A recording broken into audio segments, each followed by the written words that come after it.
Hello. And away we go.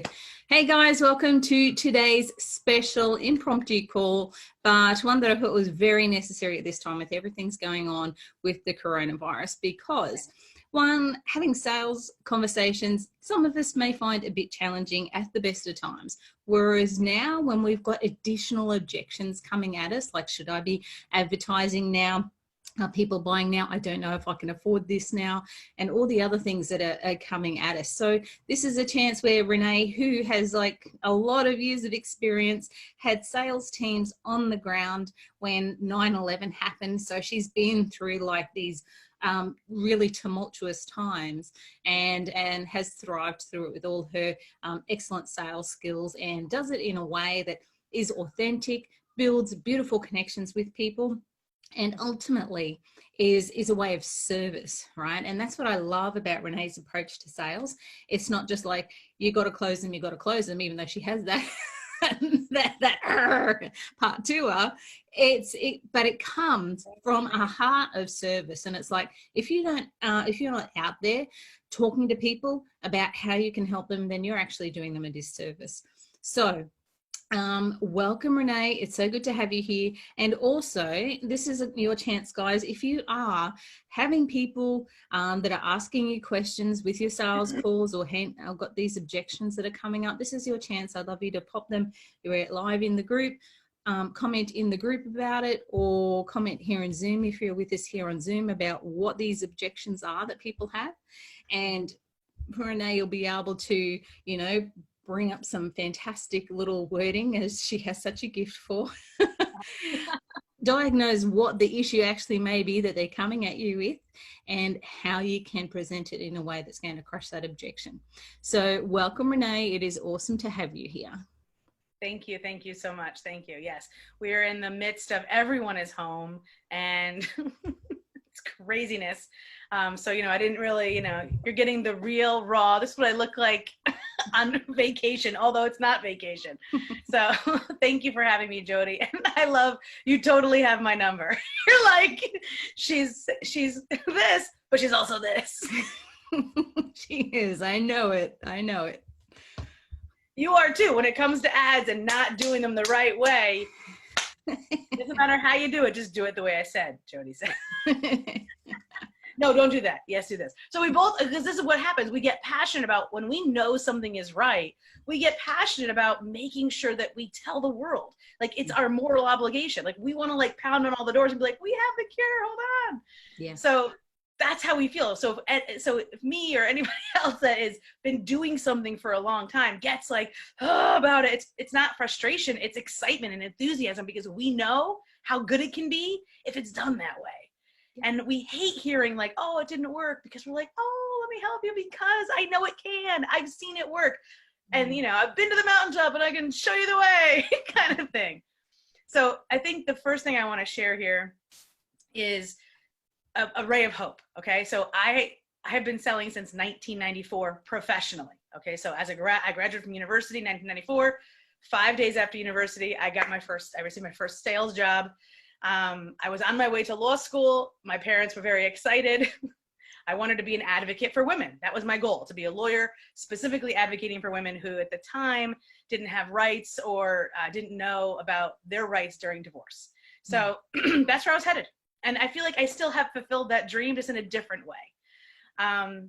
But I found the way of sales, I loved it so much because it was me helping people, guiding people, sharing things with people, and it was different all the time. So for me, if you've spent 5 minutes, maybe you're like me, maybe you just get bored easily. So it's nice to have variety. So I had that. Well, right when I started, it was like the .com bubble was building, right? Like everybody's like, get on tech. Yeah, boom, let's do this. 1994. If you look at the stats, look at the history. So there's a lot of people that were really fast millionaires, right? And then the bubble burst, and everyone was like, oh, right? Mm-hmm. And so they thought it was the same kind of messaging. Like Kramer, I think, was still there. Not Kramer from Seinfeld, but like, I was thinking, what did you do? Not Kramer from Seinfeld. There's a show, anyways. So like the stock market was also like, oh my gosh, it's gonna, it felt like a big, and then and then what happened is it all sprung back. So the hope I want to give you is there's always that slingshot effect. You know, the towers started going down. We didn't know what was happening. Are we going to war? Are they coming? Are they going to send more people? What's going on? All this terror and freak out. And I can't send people into the field. I can't send them out, right? We're all like huddled into our houses because we didn't know. But once we knew, then we could get back to work. And there was a slingshot effect. And then there was, back in the northeastern part of the United States, there was a time in 2003 in August where all the lights went out all of a sudden, like 4 p.m., 4:10 p.m. It was August something. I was like, why do I have no power? And it was 4 o'clock in the afternoon, so everybody was still out in the field. They usually got back between 5 and 6. And so I was like, and again, people had cell phones by then, but they couldn't charge them. All the gas pumps went down because they were all digital, right? So everything was on power. People running out of gas, pulled off the side of the road. It's hot, it's August. And so we thought we were under attack again. Everybody freaked out for 4 days, and then it slingshotted. So, and then the recession hit. Everybody's like, oh, and then it slingshotted. So what I wanted to start this with is there's always a slingshot effect, or some people call it the pit bull effect. Hold them back, hold them back, hold them back, let them go, bam. And so what this is that if things feel crap, or it's okay to feel bad or to feel crap, but know that nothing lasts forever, good or bad. But the good news is when it gets really bad, it comes back harder and better, oftentimes, in a way we couldn't have imagined before. So if you're open to the fact that it's okay, I can accept what is, but I also can look forward at the same time to see what might be in a way that I might not have seen before, I want you to look for those opportunities. So that's the first thing I want to say is through those examples, I want you to have hope on the horizon that if it's bad now, it's okay. We're going to move through it. And that's it, I think, like for us who are entrepreneurs or these service providers who we are paving our own way, have our own beat to our own drum. We're not necessarily, you know, at the mercy of an employer. We can get clients. And we can go and get another client. They are out there. I know ad managers who have had, you know, they're busier than ever, people coming to them because they're out there with a voice going, this is what's going on and this is what you need to do. And so by doing that, they're getting the attention of these people who are going, what should I be doing now? Should I be doing ads? So they go, yes, you know what to do. You're the answer that I'm looking for here. And coming to them. So if you're an ad manager, this is a great opportunity for, well, I don't want to really say opportunity, but it's your time. So, okay, it's your time to stand out as a leader in the ad manager field, in your space, in your niche. Coach or consultant, it's your time to really stand out as the leader and the authority in your niche who is like, you know, leading a way for people to, you know, get through this. And like Renee is saying, with this slingshot, you've got them here ready for when that slingshot gets released.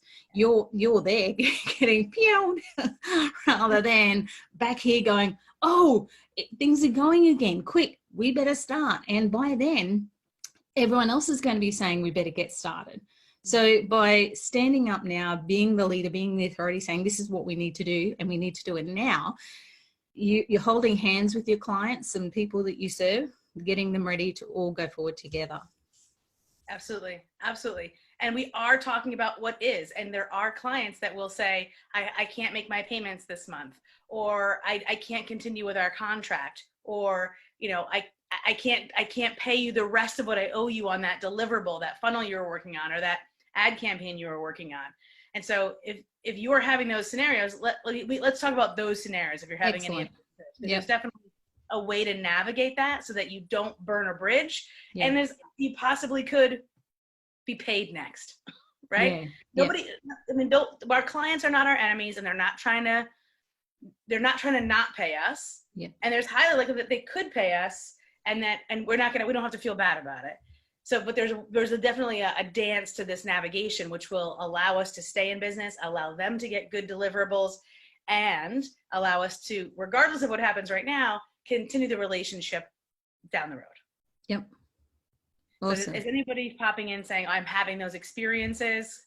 Clients? I don't see those nothing in the chat as yet, but let's keep going with that, because I think that is kind of going to be inevitable, where it's like, hey, can I pay this much this month? Or you're halfway through building the funnel, I can't afford to pay you here. What's some ways that we can be prepared for that rather than getting completely caught off guard? So the idea without specifics, is I love working in specifics. That's why I was like hoping someone would have like a specific. Okay. Generally speaking, the number one piece of advice I would give is start an open dialogue. Don't hide at your desk today and worry about it and not talk to your client. So what I've been advising everybody, all of my clients on, because they've got clients and they've got clients, a lot of them are brick and mortar clients, is call them. Or Vox them or email them, however you normally connect today, right away, and just say, how are you doing? Let's get on a quick phone call. Let's talk, because they're also worried and thinking. And if you're worried and thinking, but you're not talking, then there's all this swirl going on, and it probably could be easily cleared up with a conversation. Now, that just saying that alone, the next thing I get usually, or this last week, what I've been getting is, well, Renee, what do I say? Well, the goal is you don't have to come to the call with a solution, because you don't even know the situation yet. Yeah.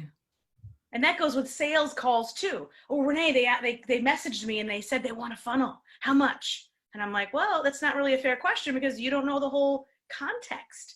Saying I want a funnel means something a lot different to a lot of people, right? Or I want Facebook ads.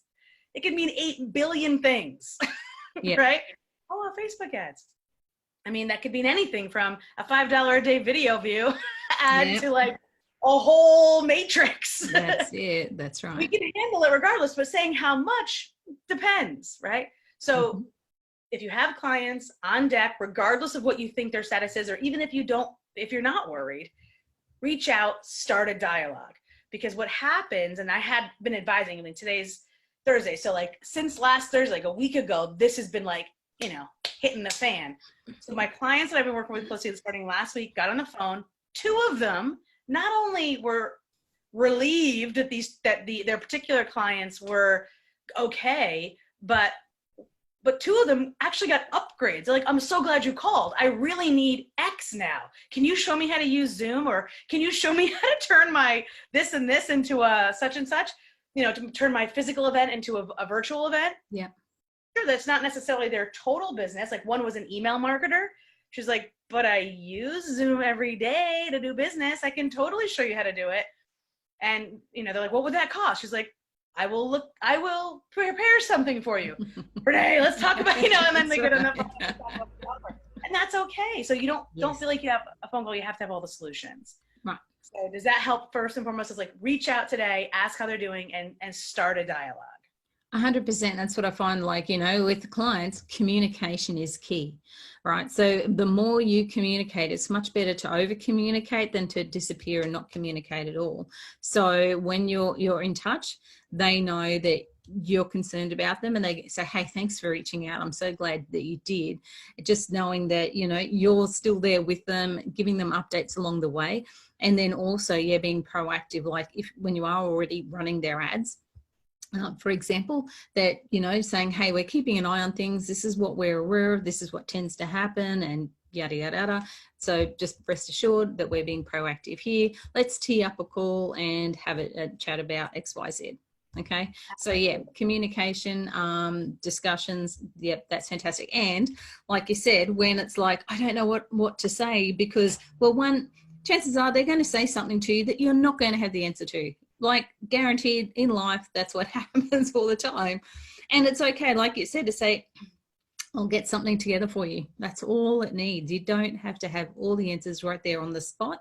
And it's better if you do just say, I'll get back to you with something, rather than making something up off the top of your head without really even thinking of it.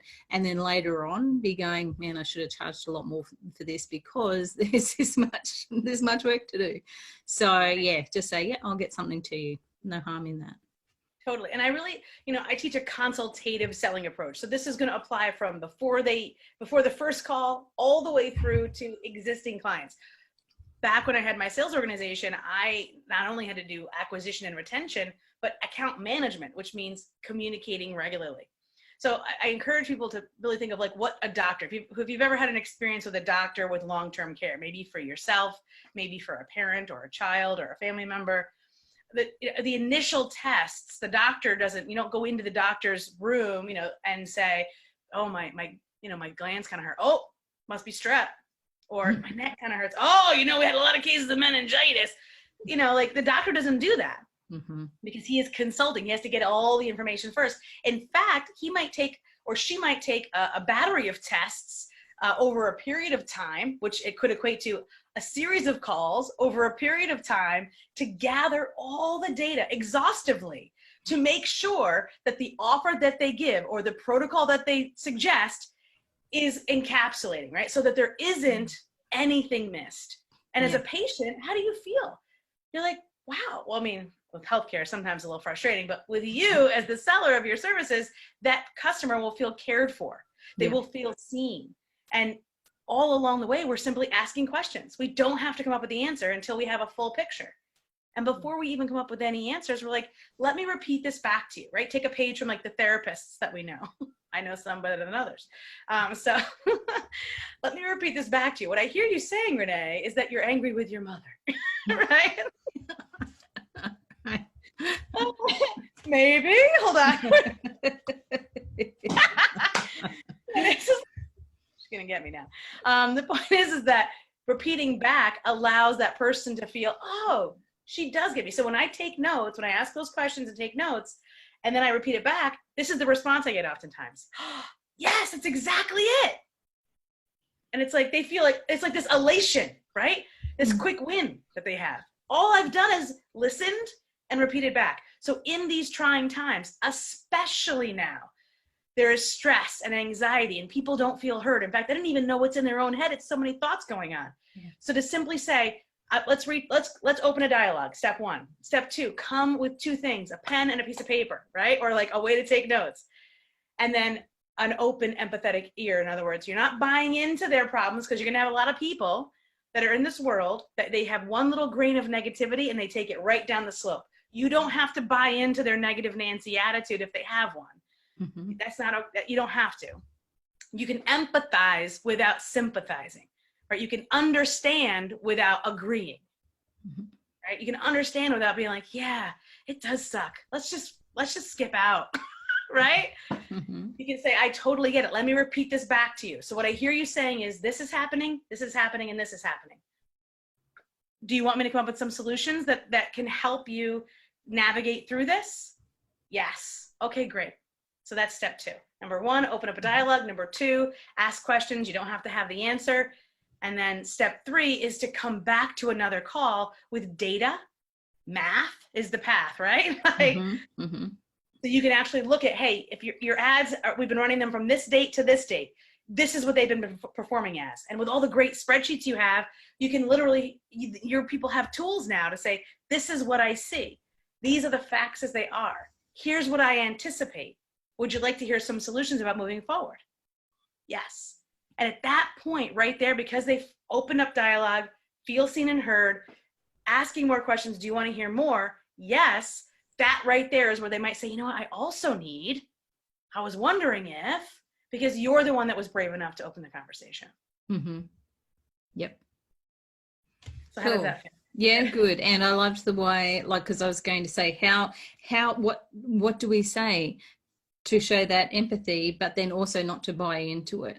So just like you said, it's that listening back. Yeah, that sucks. You know, this and this. I just sort of hear this is going on. Do you want me to help you with some solutions to overcome that? So that's really good, rather than going down that whole negative hillside.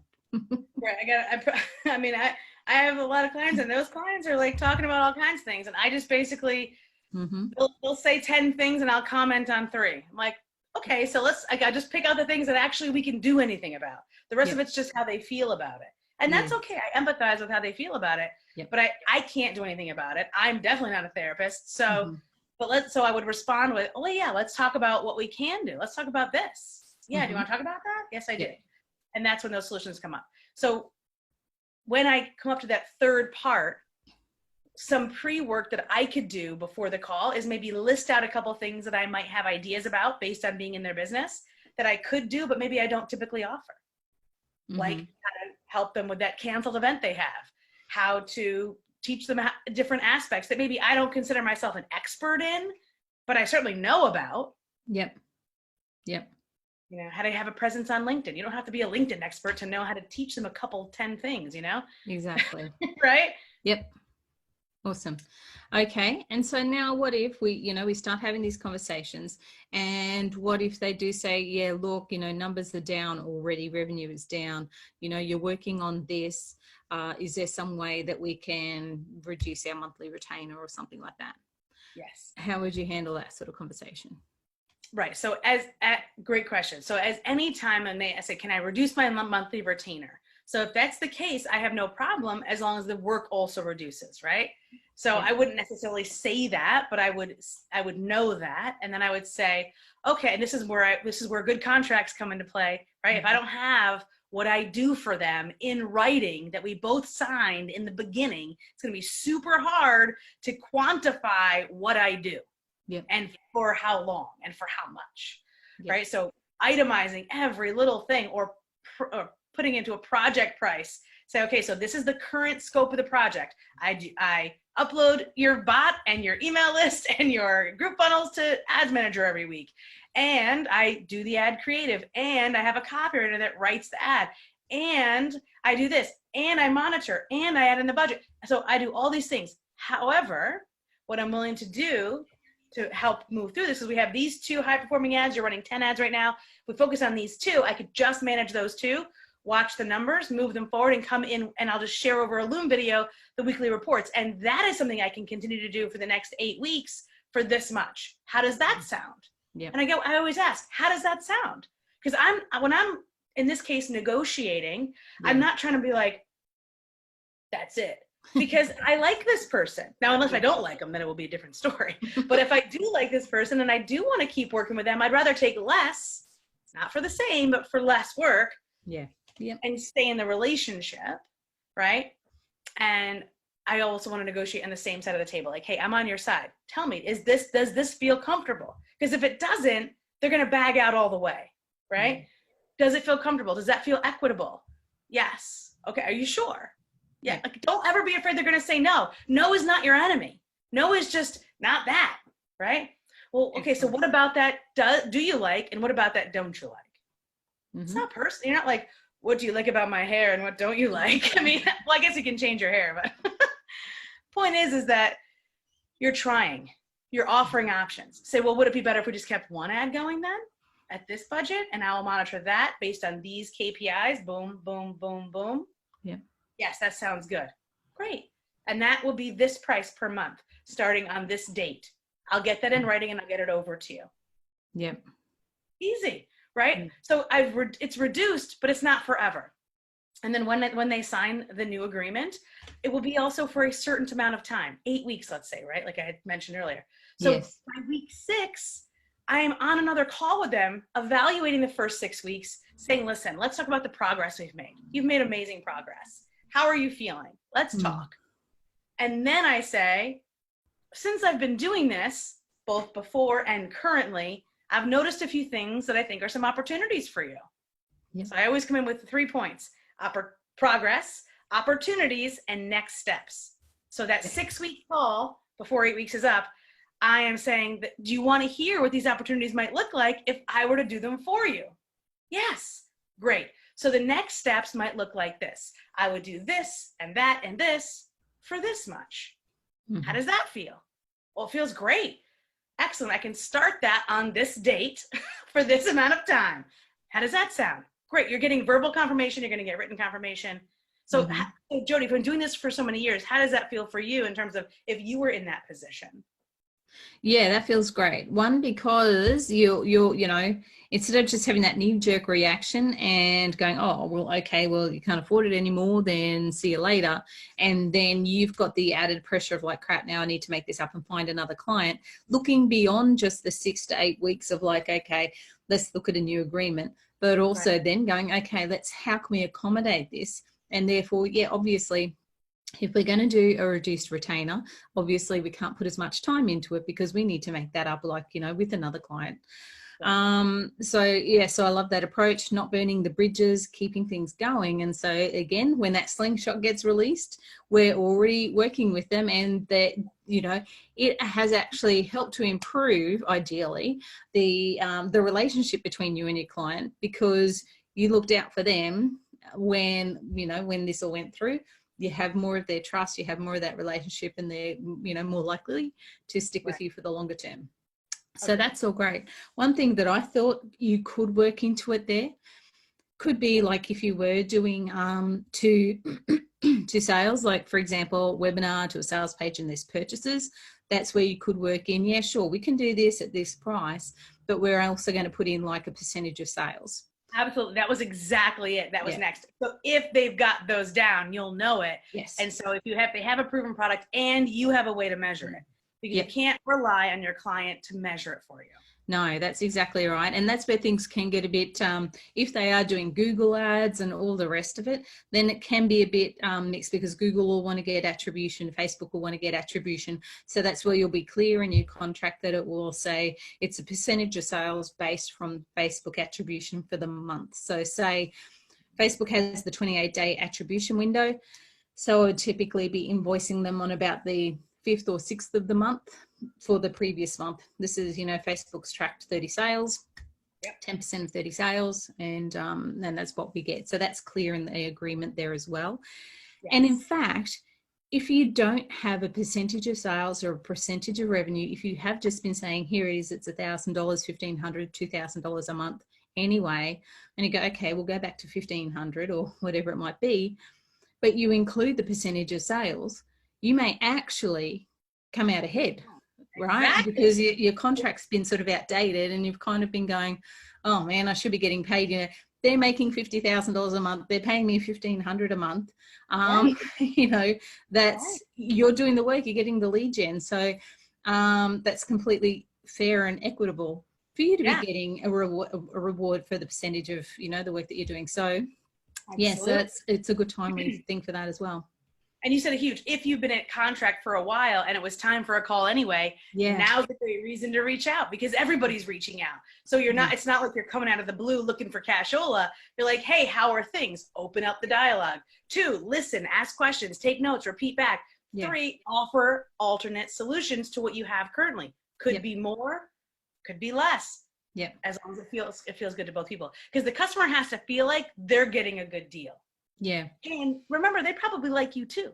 So they probably don't want to lose you either. Exactly. And it's a lot of work to go to someone new as well. So, We've been married for a long time, right, Jody? You and I, we've been married to our husbands. I mean, I'm at 20 years. People are like, how you You're a newlywed. I don't think it's a new one. I'm a newlywed. You're a newlywed. We just hit 28 years. Oh my gosh. I was a child bride. I was 19. So... I love it. I love it. Yeah, we don't want to get a new one. You know, I already know what he does. Too much time, effort, and training. Yes. Exactly. So how does that feel in terms of what if they actually just default? If you didn't open up the dialogue, or even if you did, and you created a new contract, I just spit, and you don't get me started. Did all the due diligence, and then the payment gets declined. Right. So this is something that probably happens not all the time, but over time, eventually anyway. And so the first reaction, if their payment is declined, is to not think they're going out of business. Oh God, I'm dead. I'm done. And so are they, and the world is dying. Right. Like that's it's not going to help us get through the day. So instead, I always assume it's a technical glitch. So I reach out and say, listen, my bookkeeper brought it to my attention that there seems to be a problem with your card. Here's a link to take care of it, you know, by Friday. It's always important to have a date on there. Why? Not because you're trying to be hard-headed or hard-handed. It's because a date allows a line of, we have to talk about it again, or we're going to let it go. It's kind of like being married. Like I know a lot of friends of mine who hadn't been engaged, but never set a date. So there was never, they were like, yeah, we're engaged forever. And then they just never got married, and then they're not together anymore a lot of times. So like having that date isn't hard-handed. It's saying, here's a date when we'll talk about it again to see how it's going. Yep. That's it. And then also talking about maybe payment arrangements or something like that. If it does get to that point where it's like, okay, this has impacted us drastically, whatever's happened, and it's like, okay, well, let's do this, like instead of like $1,000 in the month, let's make it, you know, $300 over 3 months or something like that, so that at least, you know, you will get paid for it. Right. And people, you know, if you give a little, it's not like you know, if you give a little, you get a lot, really, honestly. Yeah. Yeah. But it has to feel fair to you. And that's why I like setting time limits also, because let's say they do have, you know, the slingshot happens and this contract you have is in place, but you never said 8 weeks. You said, this is the contract. They signed it and they're like, bread and butter, chicken for dinner. I mean, like, you know, like all of a sudden it's July of next year, 2021. And they're like, she's the best ads manager ever. She only charges me $300 a month. Yeah. So don't hide, don't hide, ask, set these demarcation points so that you always are opening and reopening the conversation. Yep. Progress, opportunities I see available. Do you want to talk about next steps? That is the easiest 3-part agenda for any check-in call. Yeah. And I really got a big wake-up call like with that, because I know a lot of agency people or freelancers in particular, you do, you know, you tend to get a soft spot for your client, right? Especially when you appreciate what they're doing. And in this coaching space, you know, it's fairly essential that you sort of are in line with or in agreement with what they're offering, and you know it's a great value and it's making an impact on people. And we sort of get caught up, and then possibly, you know, a payment is delayed or it's late or something like that, and we keep going. And like I've only had one where, you know, we started proceeding with legal action because they didn't pay. He's a tosser, but anyway, we didn't pursue. Even though my prior investigative skills, I had everything documented there, but it was like, forget it. So anyway, but, you know, it was like, oh, well, you know, they'll catch it up because, you know, we started off on a good foot. But obviously it all went cactus and I still had to pay contractors from it. So, but what I've learned, like I had someone in India who just did some WordPress stuff and whatever, and, you know, it was $140 a week or so. And they sent the invoice like every Friday afternoon. And if it wasn't paid by Monday, here's the invoice. And so onto it, right? They were not afraid to go, here's the invoice, here's a reminder for the invoice, da, da, da, da, da. And, you know, and if you don't have it paid within a few days, they were going to stop work. So it was a good reminder to me of like, okay, why don't we do that so much? You know, we go, well, we know, you know, we want to help our clients, we want to be there for them. We still have a business that we need to be paying our team members. And if they're not paying us, then that has that, you know, effect on our team members as well, on your bottom line and on your viability. Mm-hmm. So, yeah, so that's that matter of like you said, have the dates in here. This is what needs to happen. Don't be afraid to pick up the phone, have a conversation with them going, oh, hey, you know, see, this is this. What can we do about this, right? And, you know, go from there, work on a solution to get that payment through ideally. Or if they do really say, no, we can't do anything, yeah, okay, well, we're going to wrap up your account and this is how it is. Right. So this is the part. So wrapping up the account. But before we go on, because I do want to talk about that for a second. Here we go. This is Renee going, don't let them go. Right. Never let the relationship go. That's what, because because of all the things you just said, why would I just let it pitter away? Mm-hmm. I've invested really energy, emotional, spiritual, blood, sweat, tears into this experience. Yep. Why would I just let them go? Because every single person in our network is so valuable for years. I have people that refer me that met me in 1995. Exactly. Yeah. They see me on LinkedIn. They're like, Renee, you're doing strategy. Oh my gosh, hold on. I have this company. Yeah. Right? Because I was kind. Love them while you leave them, if necessary. It doesn't mean hold on to everybody like, oh, I'll just keep you around. I mean, just be kind. Love them while you leave them. But before I said that, I want to say, you had mentioned, well, we feel there's like the feeling of I'm friends with them, I've connected with them, but I learned a lesson when I got these invoices from my contractor in India.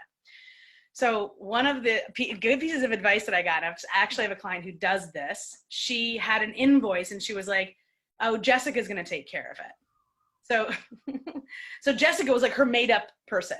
Like she couldn't afford, like she was new and she didn't have a VA, but she had this person, Jessica, who would like write emails and ask for the invoice, like from Jessica. Yeah. And so if Jessica's email pissed off the client, then my client could say, oh, Jessica's having a bad day. Let me take care of this. Right. So she created her own bad cop Yeah. That was brilliant. I was like, even when I, so good. So I wanted to share that because Yes. if you like you and I agree, like we're nice people. So it's just like, oh, it's okay. Yeah.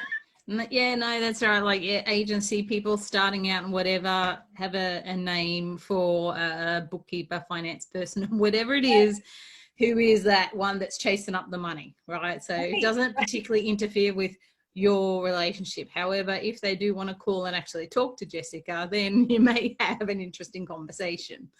Right.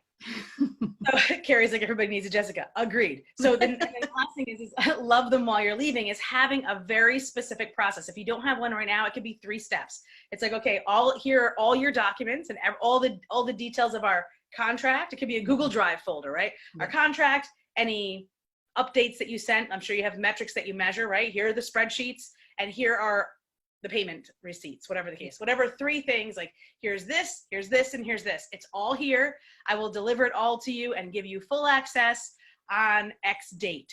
That is when the final payment is due, and we will end our official working relationship. However, I really enjoyed working with you. This is one email, by the way, right? I really enjoyed working with you, and I don't want to lose touch. So let's set up a time now before we end our official working relationship to touch base again in 6 months. Yep.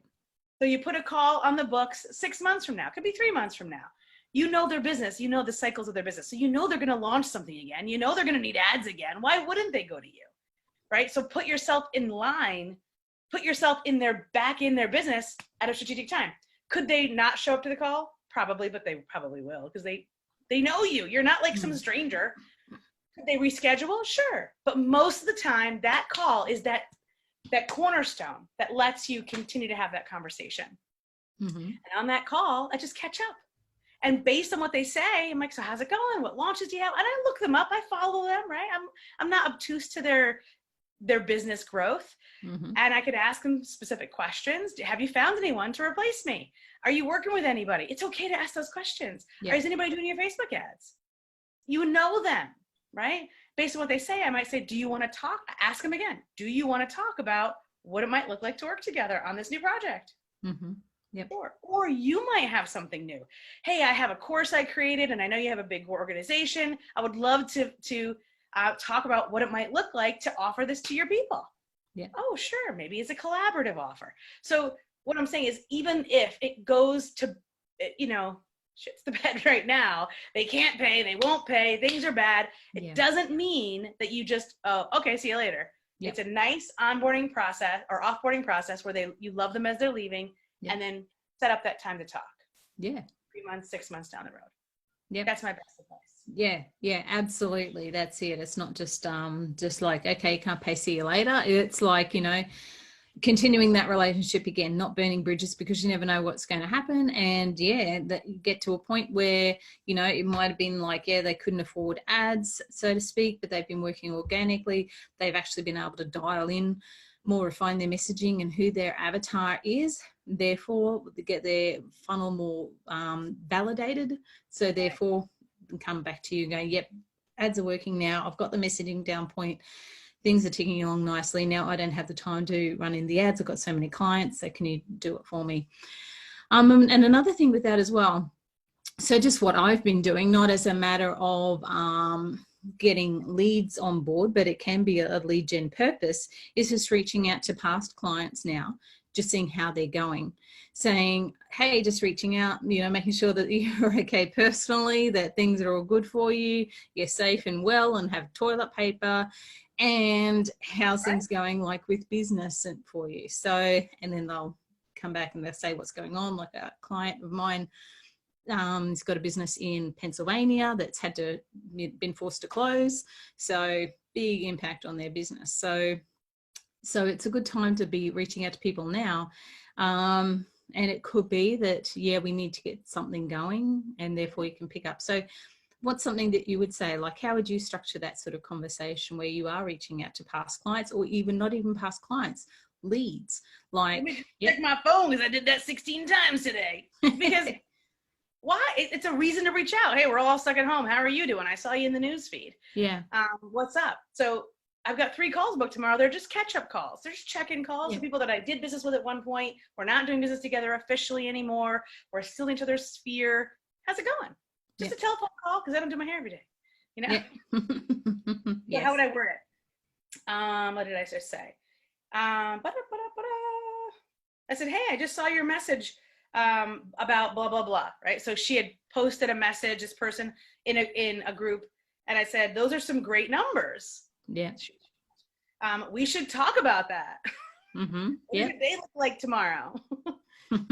That was it. Because when I messaged her privately, I'm not a stranger. Yeah. So that's what I would do that's a former client, right? We're talking tomorrow. Yeah. For a total new person, like never had been my client before, but we're in each other's sphere.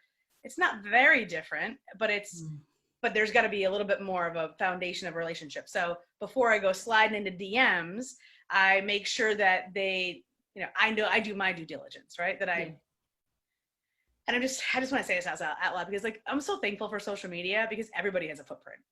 Yes. Yep. Rewind the clock before Facebook and so Instagram and LinkedIn. We had to figure this out on our own. And I said a lot of stupid things because I didn't know. Because I didn't know really all about them. Now you can like literally know what their dog's name is, what they had for dinner last night, how they feel about avocados. I mean,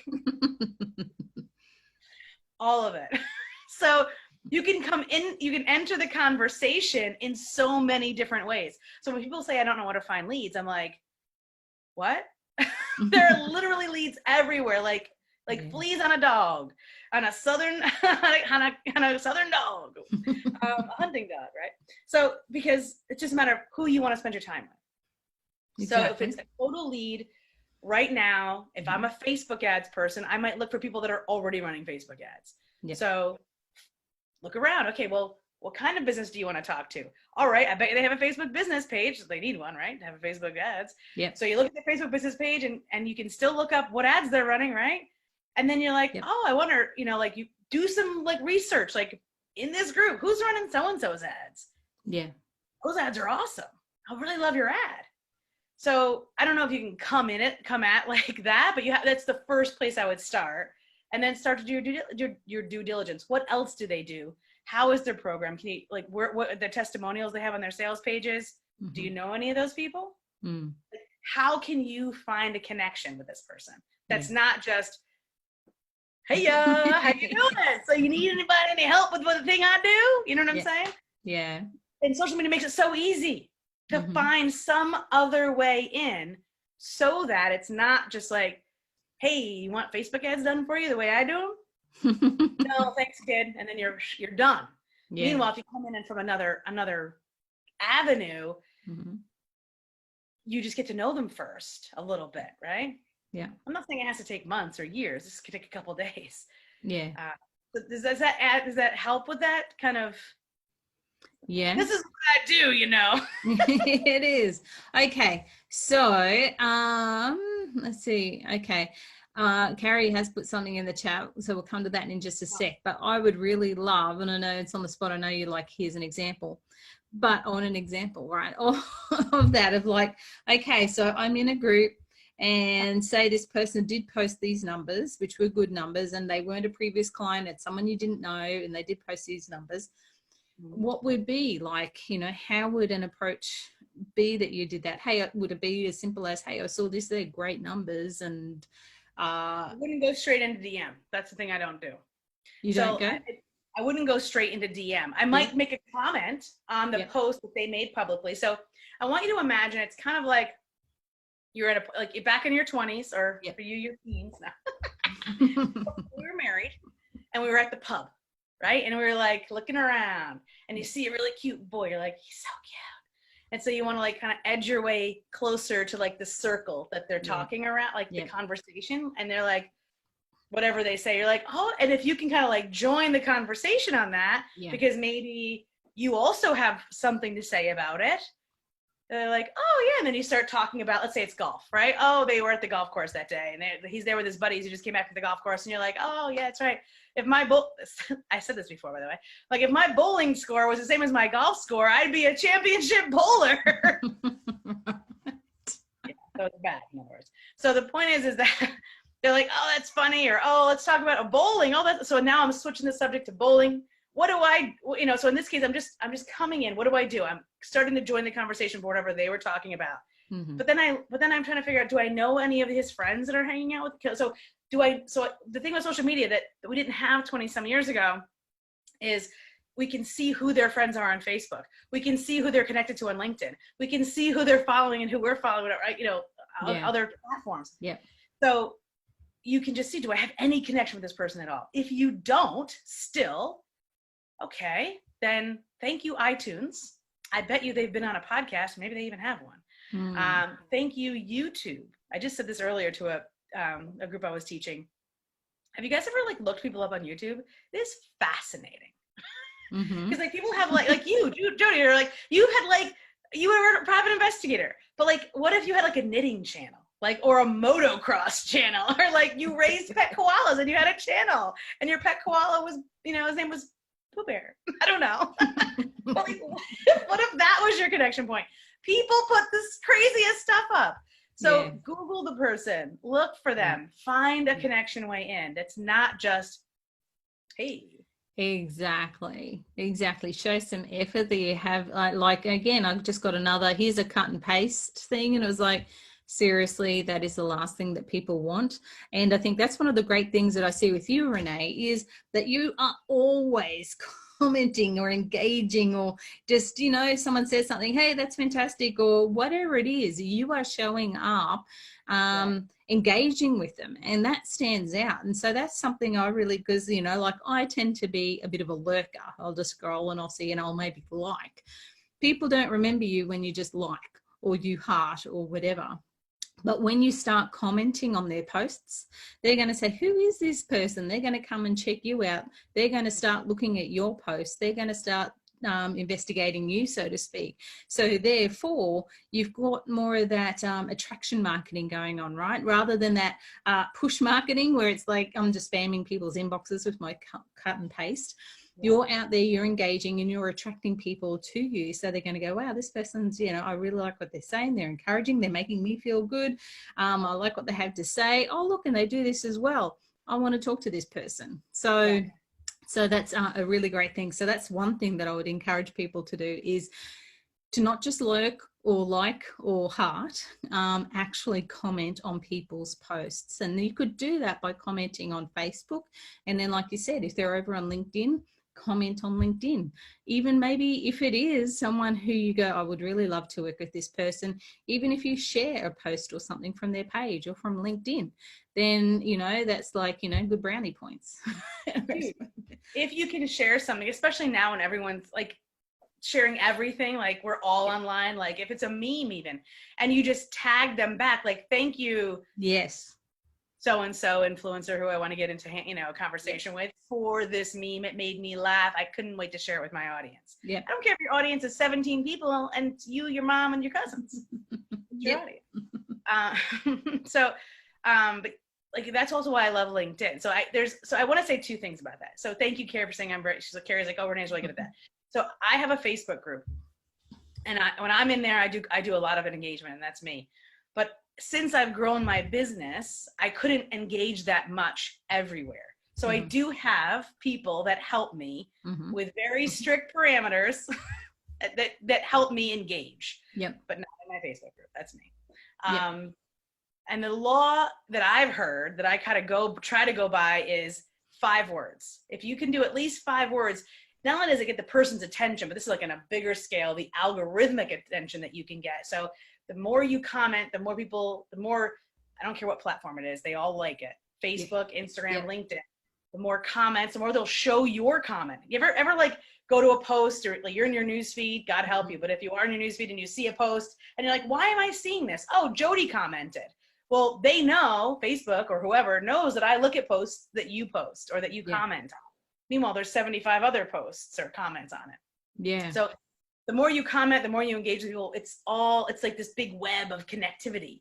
So it's never going to hurt. So if you see somebody that you really want to hang out with, find a way in. There's 1,000 ways. Even if you subscribe to their email list, and then they send an email, and then you reply. I had that happen today. I sent a funny email. I had some people, I had like, people reply. And this one guy who, I don't know why, he's a guy on my email list, and he replied and it was really funny. And then he invited me to something. I'm like, I mean, a virtual thing. It's like dating, I'm married.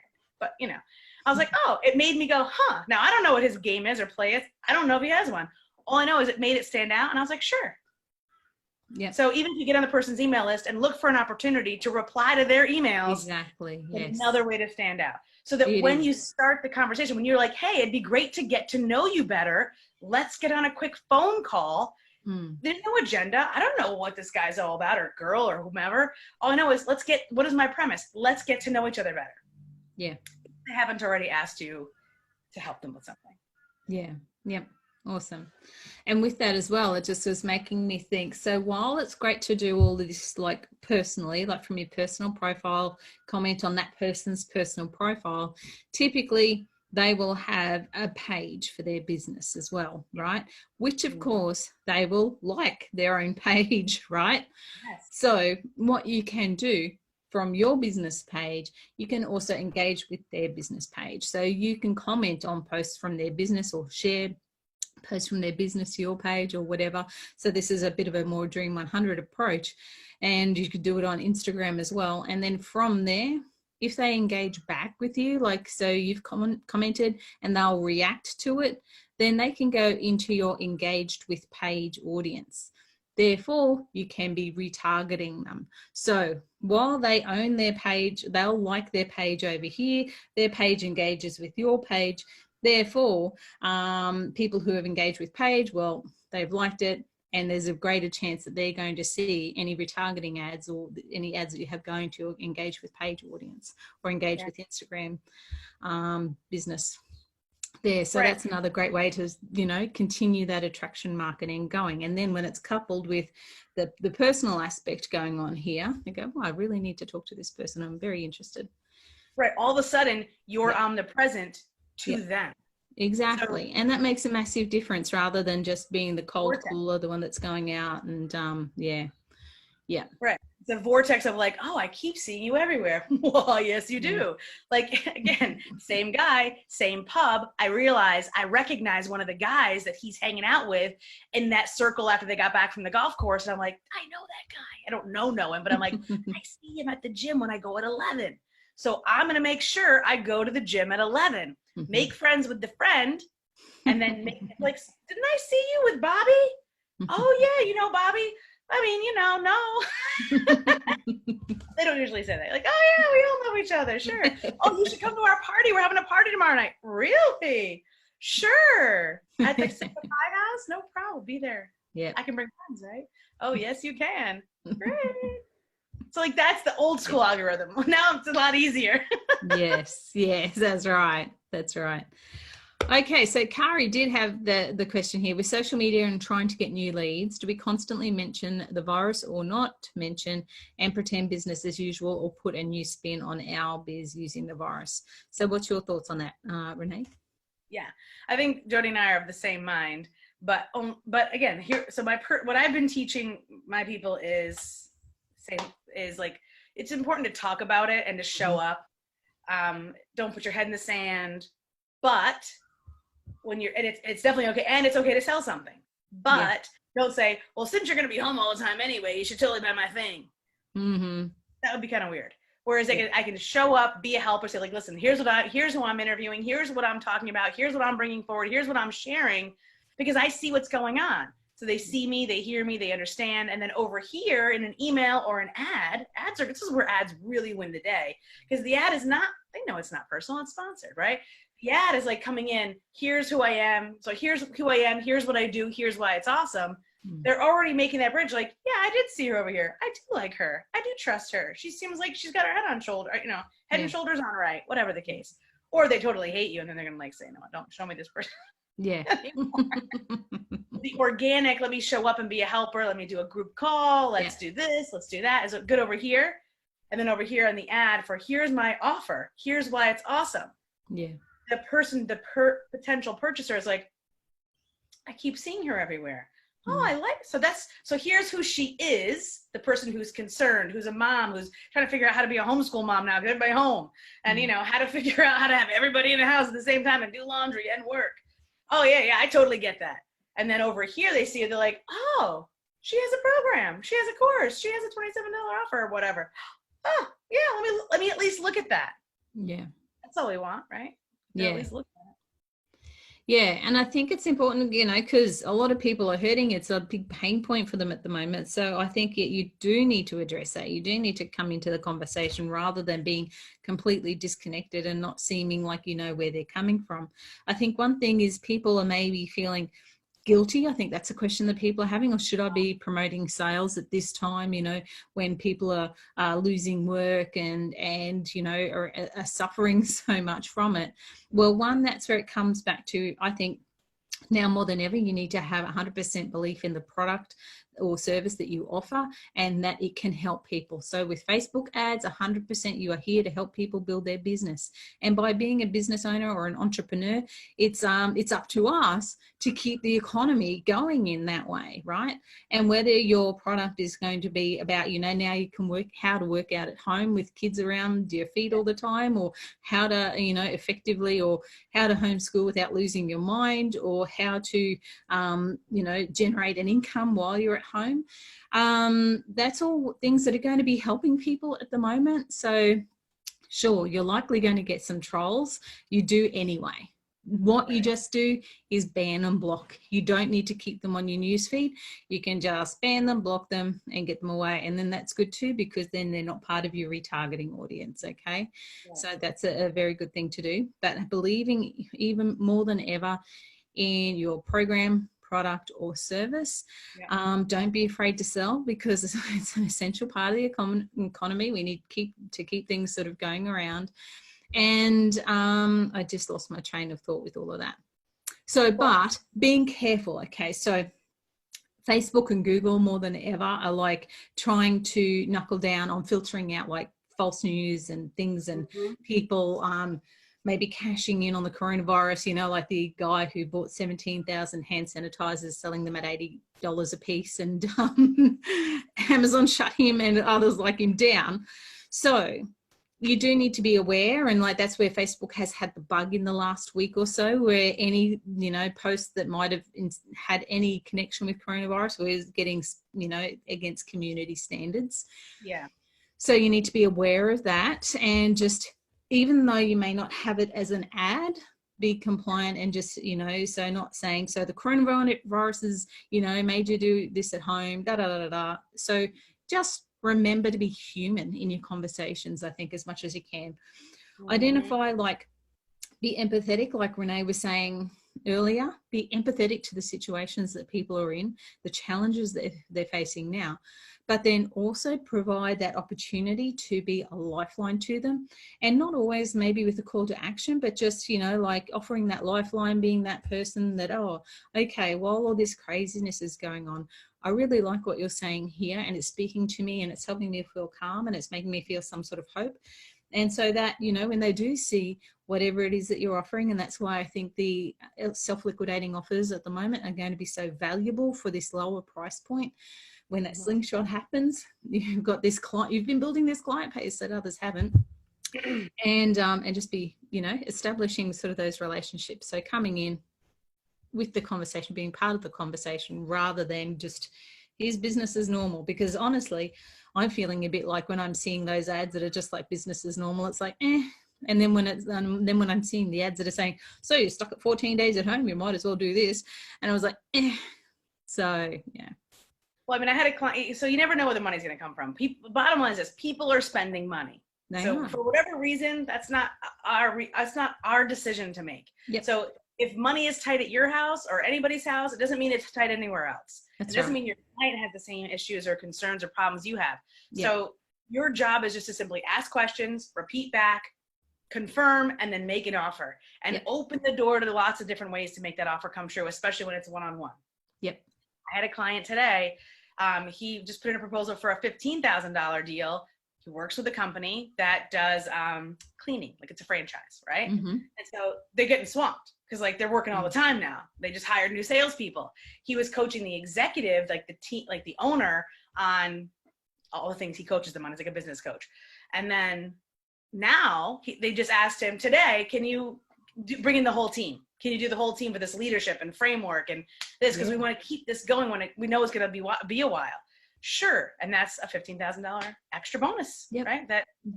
So people are spending money. There's money to be had. But what did he do? He took my advice. He reached out. He connected with that client. He opened a dialogue. How's it going? And instead of the person being like, they were like, Yeah.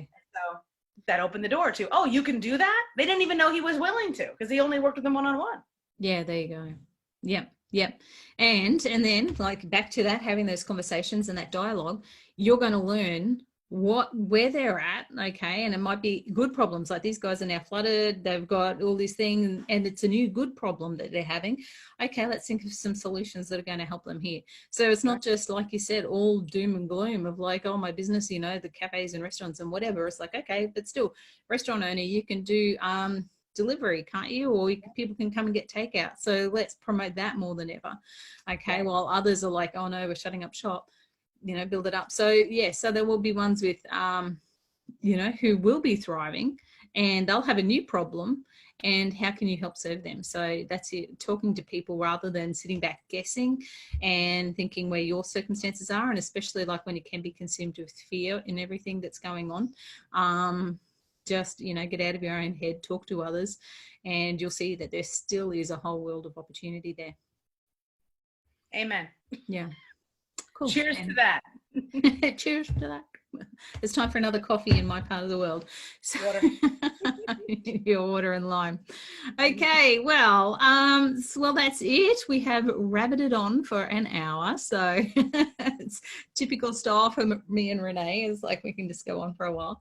So I hope you found that valuable, guys. If you do have any questions, if you have any conversations with clients that you're kind of feeling a bit stuck, just come back to this video, pop them here in the comments and tag Renee. I'll throw Renee into the deep end here, and just say, hey Renee, this is what someone's asked me, what would you say here, because you're the master of answering questions. So tag Renee, and because we want to make sure that your business is continuing to grow and thrive during all of this, because we're providing an essential service. We're helping other businesses, which is so crucial at this time. So a lot of businesses maybe need help because they are thriving, like the cleaning business, and then others are like, they need to get ready for that slingshot effect. So that's what we want to be here for them. So thank you, Renee, for joining us today. Thank you. And we'll see you guys. Any questions like for Renee, drop them here. Otherwise, drop them here in the group. And good luck with the toilet paper supplies, people. Staples.com. That's how I got my... Is it? Oh, good. Yes. Well, some of them aren't delivering till the 1st of April here now. So it's like, hold on, ration out those sheets, those squares. I literally just had someone say that she bought a Japanese toilet because I guess it's like... The bidet. Okay, you have to Google it if you don't know what it is. Just... Toilet paper problem solved.